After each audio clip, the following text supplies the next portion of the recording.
Started. Hi, everyone. Good morning, good afternoon, good evening, depending on where you're joining from. It's good to see you all. Thank you for being part of today's session. I'm Bruce Delmonico, Assistant Dean for Admissions here at the Yale School of Management. I'm Laurel Grodman, also Assistant Dean for Admissions at Yale SOM, also a class of 2006 Yale SOM graduate. Thanks so much for joining us today. So we have, I think, an hour together, all told. And the point of today, so Laurel and I lead the admissions team, and we want to talk about applying in round 3, our final application round, which is coming up in a little more than a month on April 11th.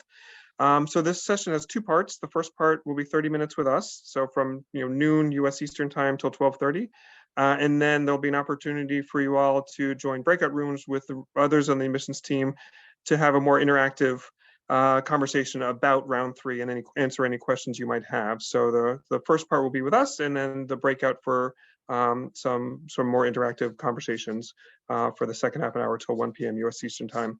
So a little bit about us before we get going, just very little. So again, Bruce Delmonico, Assistant Dean for Admissions. I've been at Yale for close to 2 decades, 18 years. Been involved in evaluation, obviously, throughout that time, helped build the application, and along with Laurel, oversee the evaluation process. To some degree, she really runs it, but I jump in every once in a while to help out. And really eager to talk to you a little bit about what you can expect for if you're thinking about applying in our final round in round 3. Right. And I think I've been at Yale about the same amount of time as Bruce, except some of it as a student. So I did my undergraduate degree at Yale, also my MBA, and have been working largely in admissions. As well as Bruce said, I oversee our evaluation process. I run our admissions committee, which we're actually just breaking from our round 2 committee to join you here now. And so we're in the thick of that. And I along with the rest of the team, work on our application each year and think about what kinds of changes or improvements we make year over year. Yep. So love to spend this time and the bulk of this time talking a little bit about round 3 specifically. I know that there are lots of questions that might be particular to this last round and what you might want to expect, anything that's sort of unusual or different about round 3, and we'd love to kind of talk about those items. Before that, I just want to talk a little bit generally about how we construct the application. We don't want to spend a lot of time. We have a half an hour, so I want to go rather quickly, but just want to emphasize, obviously Laurel and I have been involved for a number of years in the construction of the application as well as the evaluation of its, actual candidates, and we feel like we put a good bit of thought into the application itself, how it's constructed, what we ask, how we ask it, and how we look at things. I think our guiding principle is really we try to keep it simple. We try to only ask for things that we feel we need to evaluate you as an applicant to make decisions. We're not asking for extraneous information. We're really looking at a couple main things: the performance in your classroom, performance after you graduate, and contribution to our community. So really kind of trying to anchor the application in those key things. And therefore we tend to look at your academic background, your professional background, and what you bring to the community as the main things in the application itself. In general, we engage in what's called a holistic review, which you probably have heard other schools talk about. It's a common admissions term, which it really means that we look at the entire application, your entire submission. No individual element will kind of guide dictate the outcome, and no particular element has any specific weight. We really look at your overall application all together, all the elements together and combined in evaluating your application. And the idea is that we're really looking to assemble a obviously very accomplished and excellent class across academic and professional backgrounds and potential, and also a very diverse class, really looking to bring people who are bringing lots of different things to our community and will contribute in lots of different ways. And so that's how we're looking in general at the application. We actually have done this session a few other times, and we have we're more expansive about these elements, the general way in which we construct the application, and some general questions about the application. I'm going to put a couple of links in the chat so that you can actually, if you want to, they're on YouTube. You can go and look at, if you want to get more information about how we construct the application and some general questions. We do go, application section by application section in more detail, and so I'll link to those in a minute, so that you have some sense of if you're interested, you can look in more detail at that. But I'd really like to make this session more focused on round 3, because I think there are some questions that maybe are more specific to this upcoming round that might be more relevant to this session, more pressing and more urgent for you to get some answers to. And then obviously you can follow up in the breakout sessions. And again, I'll do the I'll put the links in the chat so that you have that. But just to start out, if I can, and we'll go maybe do a little Q&A back and forth between Laurel and me. Start out with the first question. I know that's probably foremost on your mind, and everybody's wondering, what are my chances of getting in round 3? Are there still spaces left in the class? Is it more difficult to get in than the previous rounds? What's the deal? Because I always hear that, like, don't apply round 3, or there's the class is full in round 3. Is that actually true? I'm going to assume that what are my chances of getting in is a rhetorical question, because I don't know yet. But maybe the simpler answer to that is I do think there is a misconception out there that round 3 is too late to apply, and there's no room in the class, and it's better to sort of wait until the following year and put together your application in a subsequent round. I think, round 3 is subject to space in the class, but all the same, if we've done our jobs well, which I hope we do, we've left room to make sure that candidates who are as competitive as the candidates that we admit in the other rounds will have room to join the class in round 3. And I think this year in particular, especially as we've been very mindful of all the news and about layoffs in various sectors and the softening job market, we are intentionally going into round 3 with the capability to admit more people than maybe we would in another year. The thing I like about round 3 is that it is flexible, and we can sort of respond to the market conditions in real time and give candidates an opportunity to get an application in and gain acceptance before a new cycle starts. So while I can't pinpoint the exact chances at this point, there definitely are slots left. I wouldn't say we are more selective in this round. Again, I really believe that we leave room for equally qualified candidates across the rounds. It is a little bit more subject to how many people accept their offers of admission in the earlier rounds. But that said, if we've done our job well, and I think we have, there will be room for great candidates in round 3 as well. The other thing I would add is there's really no risk of applying in round 3, in that if you are not admitted, there's no bias against reapplying in a subsequent year. We in fact encourage reapplicants, because often it's given you a chance to get feedback. So I'll note that we do offer feedback to candidates who were denied in any round throughout the year over the summer if you request it. It gives you a chance to build a stronger application, and having gone through the process and being comfortable with what to expect, hopefully puts you in a position to have an even more competitive candidacy in a future year if it doesn't work out. So I really don't see any downside in applying in round 3, and there's definitely upside to be had. So hopefully that covers the bases and puts some people at ease. Bruce, are international candidates still able to apply and have time to secure visas and all the things that you need to do as an international student in round 3? Yeah, no, obviously another pressing and I think a good question and a common question. And I think don't have a full sense, but from candidates I hear that maybe some other schools do counsel international applicants away from the final application round, from round 3 or for the spring round, for various reasons, I imagine. To the extent that's the case, we actually don't do that. That round 3 is open to all applicants, regardless of your citizenship and regardless of your residency, domestic, U.S. domestic and international. We have a robust international applicant pool in round 3. We admit international applicants in round 3, and they don't know that they have any greater difficulty getting visas. It's usually we haven't had really visa difficulties in terms of people arriving. They're occasionally here or there. Just given over the pandemic years, it's been a little bit more high wire act. People have gotten here, but it's just been it's been an interesting process to do that. But round 3 has been totally fine in terms of international applicants being able to make it here in time. So that has not been an issue for us. Yeah, I go as far as to say, we stay in close contact with our Office of International Students and Scholars to understand the specific visa timelines in various geographies throughout the summer. And so while it's geography specific, we don't want to admit people who don't realistically have a chance of getting here. We tend to even hold our international waitlist open until, I'd say, early July in most years. And again, in the vast majority of cases, that hasn't posed a problem. So round 3 to me feels very, very safe as an international student to apply. Yeah, no, that's a good point, and I think that's exactly right. So I appreciate you're adding that. And actually, I would ask another question that I think is very much of the moment, on top of mind to people, which is, do we offer the test fee waivers? Do we waive the GMAT or GRE test requirement for applicants?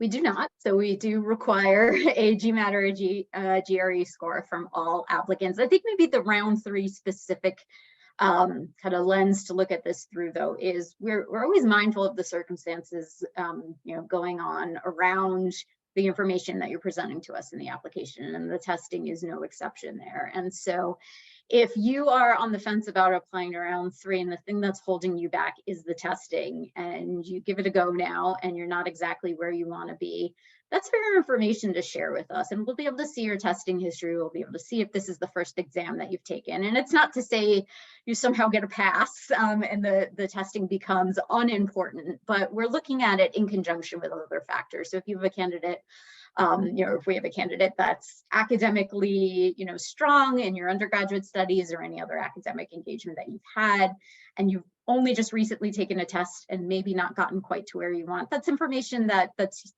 we'll have and that we'll consider in round 3. So I really wouldn't let the testing be the hindrance in submitting an application if that's the only thing holding you back.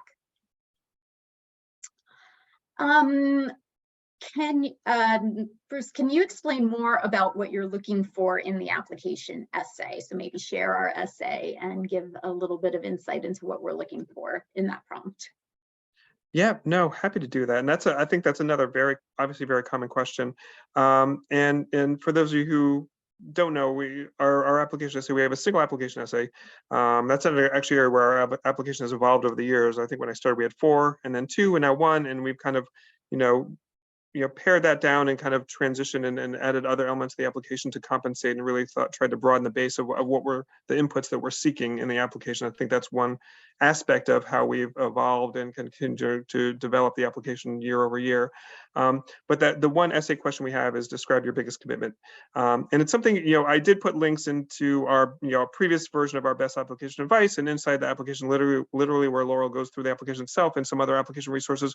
If you want to get more about the essay and the other specific elements of the application, you can definitely look at those videos. But the little bit I would say at this point is that we are really, describe your biggest commitment. We want to bring students into Yale SOM who are very action oriented, who kind of have a bias towards action and really are follow through on the commitments they make. And that's why we are interested in asking about a commitment in the essay. And what I would say is we're less focused on what the nature of the commitment is and what the actual commitment is. Not that we don't care, but we're not making value judgments about what is and is not a good commitment. We're taking you at your word in terms of what the commitment is, and more looking at how you've demonstrated and supported that commitment. So the behaviors behind the commitment, and that's really the thing we're focused on. A couple things quickly now, and again, you can look at the videos to get more. It can be a professional or a personal commitment. We don't value one over the other. It's not as though we prefer either a professional or personal. We have people who do, who about probably 50-50. I think people do professional, half the people do personal. Either is perfectly fine. And we do prefer that you choose a single commitment, not a kind of like a stringing together a series of commitments. We really want you to pick a thing that you've committed to and tell us what you've done to support that commitment. And then the final thing I would say is that you don't need to tie it to why an MBA or why Yale. You really should. It's 500 words, so it's very targeted. You don't have a lot of real estate to work with, and so you don't need to spend that real estate talking about why an MBA or why Yale, because you have other places where you can do that throughout the process, both in the application and beyond. So really focus on the commitment. I think Laurel's made this point in the past, especially if you choose a personal commitment. Why an MBA and why Yale wouldn't really make any sense in that context anyway. So those are a few things. I don't know if I missed anything about the essay that you think is worth adding.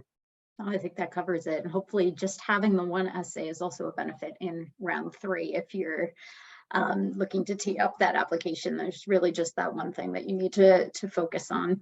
Yeah, no, I think that's right.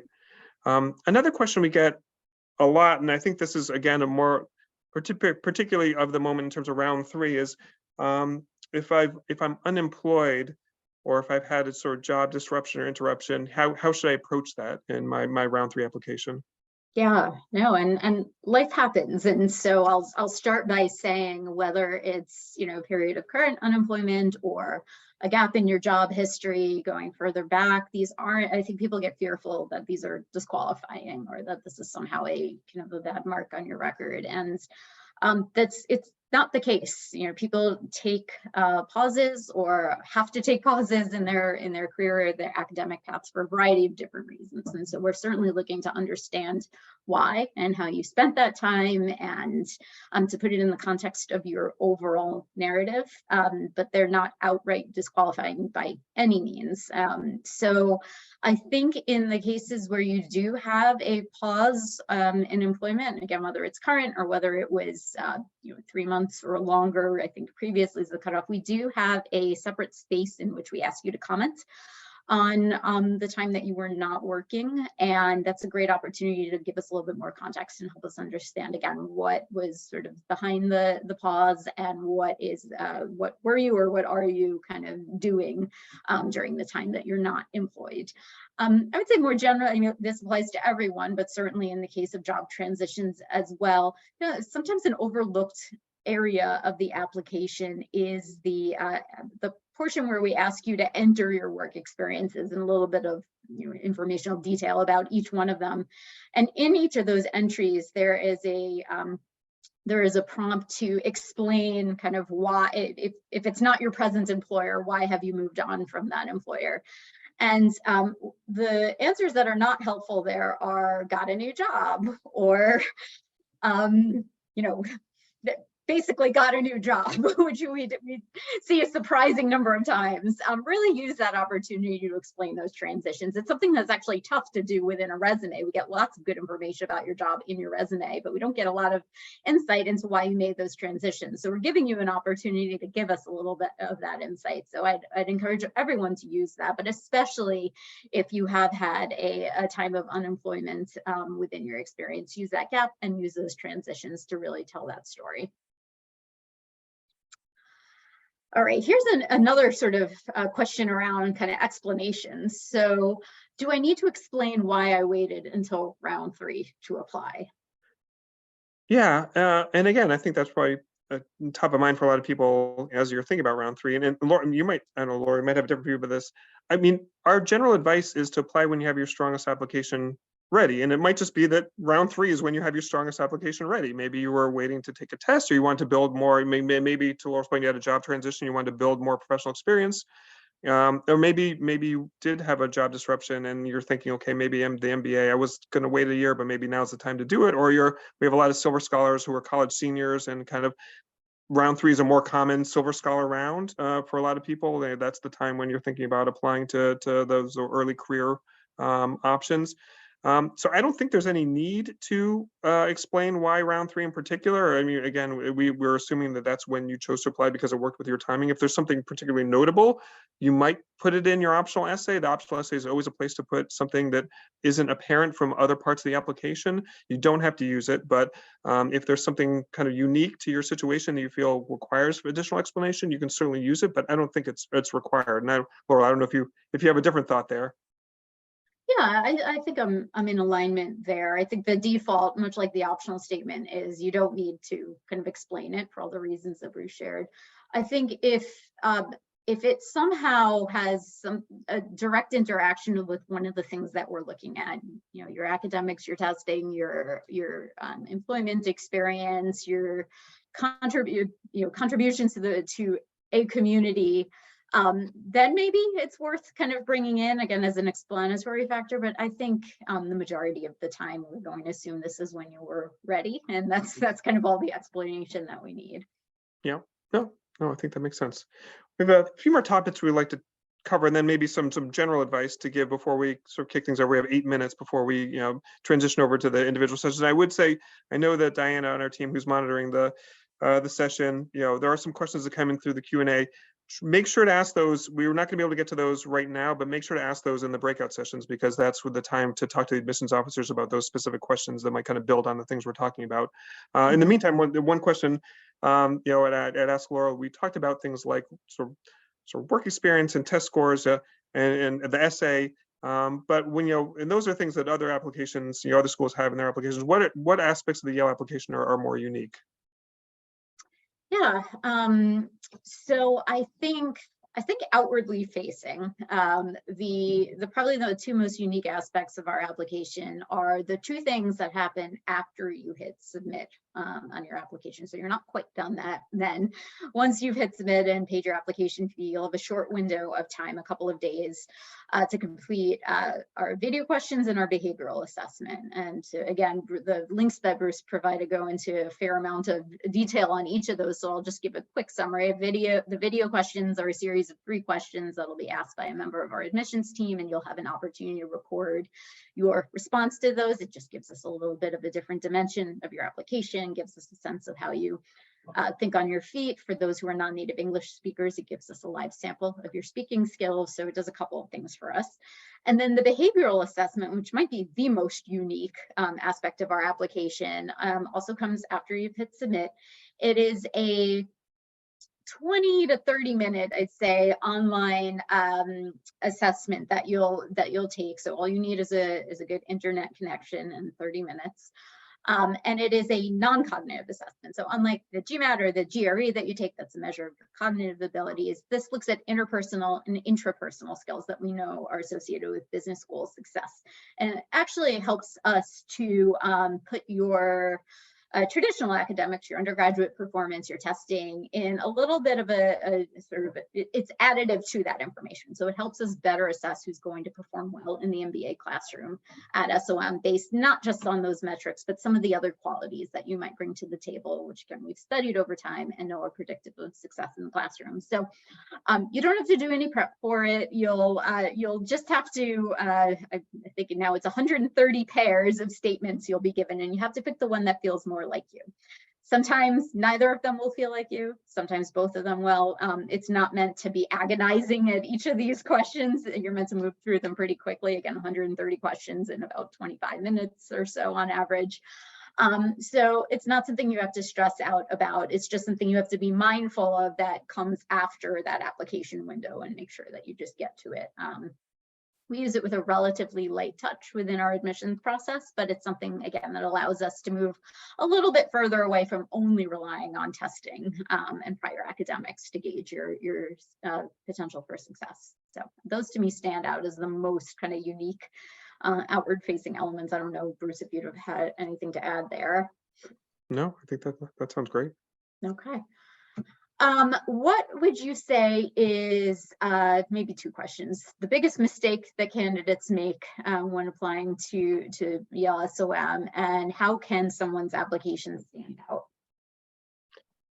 Yeah, I mean, they're 2 different questions. I think they're kind of like sort of 2 halves of the same coin, and I would probably answer them the same way. And I think obviously there are lots of different ways in which you can kind of run afoul or kind of get a little turned around in your application.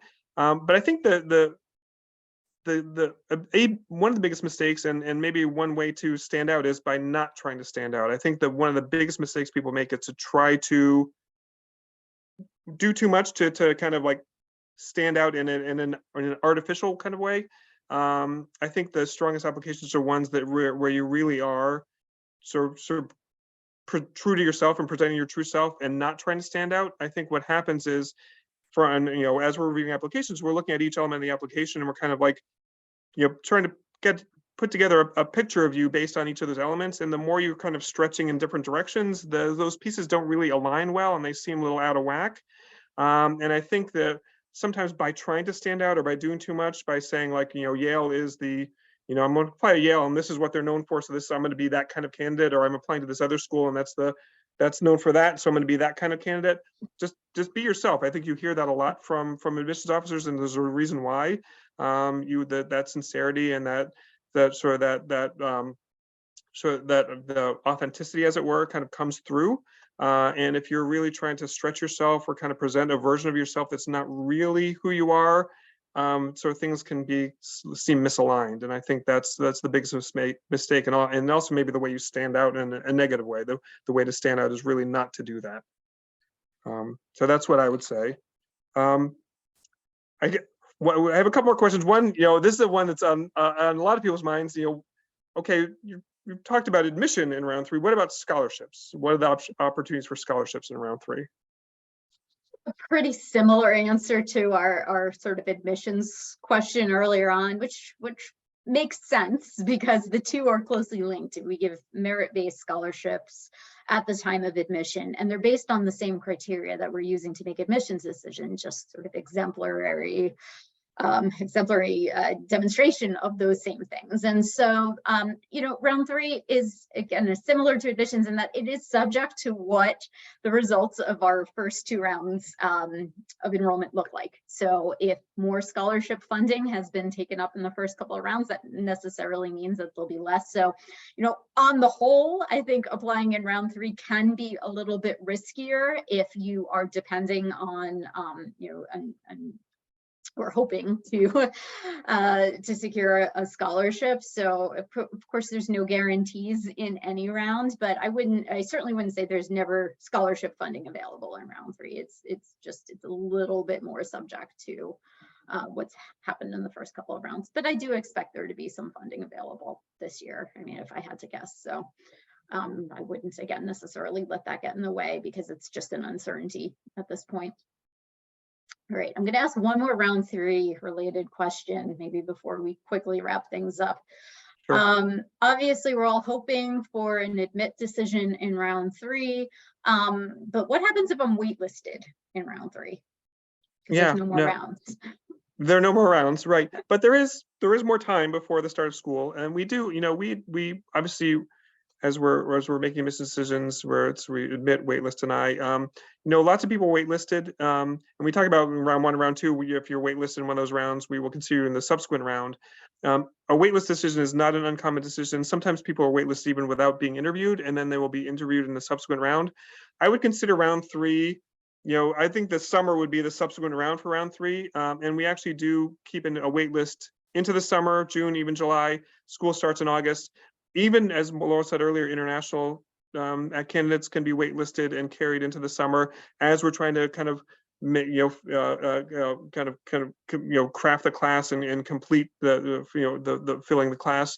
That there is often good bit of movement beyond round 3 and into the summer. So waitlist decision in round 3 is actually, obviously it's not very completely satisfying. You want the admission decision, but it's not, it shouldn't hopefully not be disheartening. Even a waitlist decision without an interview, we have limited time to interview in the round 3 process. So we might do some waitlist without interview decisions. And we also, one thing I would say is while you're on the wait list, we do actually give feedback. So you can actually ask for feedback and we can give you advice on how you might be able to strengthen your candidacy during the wait list process. So it's obviously not the ideal outcome, but it's hopefully seen as a positive one, and one there where we will actually have more activity into the summer off the wait list typically. I know we're a little. Advice I would just give to. Oh, I was going to say one more point on just if you are waitlisted, regardless of round into the summer. Yeah. Be prepared to move quickly. So if you're invited to interview and you haven't already, we will expect to be able to interview you in the next day or so. If we are able to extend you a decision, the timelines are just much more quickly because we want to be able to get candidates in a place where they can enroll with as much time as possible to get acclimated and make the transition into Yale. So just be prepared to move quickly if you are in that position. Yeah, no, I think that's a good point. I know we're right at maybe a little past 12:30 we might just go a couple minutes over before we do the breakouts, just as some overarching advice. Just a couple points from, I think each of us can share. The one I would start with, which I think Laurel already mentioned earlier on, is, if you're thinking about applying round 3, there's really no downside. It's kind of a low risk or no risk proposition, in the sense that if you're successful, you get in, you have the option to start with us in the fall. If you're not successful, we will give you feedback, and you can kind of work on the reapplication for next cycle. And there is, as Laura said, there's no stigma, there's no bias against reapplicants. Actually, we welcome it, and oftentimes the round 3 application can be kind of a practice before applying in the next cycle. Although obviously the goal is to be admitted this round and to start in the fall. But what I would say is it's a really no downside, all upside. Another general piece of advice that I give is just follow our lead in the application. So we talked a few times over the last 30 minutes or so about where you might want to add additional information and how to kind of use judgment there. But by and large, we put a lot of thought into our application, and we ask you the questions that we feel like we need to know in order to make a decision on your application. And so be judicious about that. Follow our lead. Listen to what we're asking, and if you're going to provide anything additional above and beyond that, be really thoughtful about how that is going to be additive to your application. Yeah, and I think somewhat along those same lines, what key piece of advice I would say is don't overthink it. And this kind of gets into the advice of, like, not trying to stand out. Like, don't try to predict what we're looking for, or what will land positively or not so positively with us, based on, it's not. Some people try and take a game theory approach and kind of think about like how what we're looking for. I would not complicate things. I would not overthink it. I think just present your strongest candidacy based on what you've done, your accomplishments, what you're interested in. Write the commitment essay about what you genuinely care about, what you're generally committed to. Don't feel like you need to think about what we will find better or worse. So really, don't overthink it. Really, just play it. Down the middle, and I think that's the best approach. And the last thing I'll close with is just, I know this can sound a little hokey, but use the experience as an opportunity for self-reflection and self-assessment. It's rare that we get to do this kind of exercise with ourselves, to kind of take a pause and think really intentionally about where you've been, where you want to go. I think it will really help you as you head into the next phase of your career to have the opportunity to do that now. And the application gives you a natural point at which to do that. One way or the other, you're going to get into a wonderful business school, whether it's here or elsewhere. Obviously, we'd love to see many of you here in the fall or in the years to come. But do take this opportunity to be self-reflective, and it will set you up even better for what your next step will be in business school and beyond. So with that, we'd love to give you an opportunity to ask some individual questions in the breakout rooms. I think you should have a link to your breakout room in your reminder email. I think we probably sent another email out at about 12:30 our time. And I believe we just we're about to put a link in the chat as well. So again, thanks so much for joining us. Hopefully this gave you some confidence heading into your round 3 applications, and we are looking forward to answering your individual questions. Thanks so much.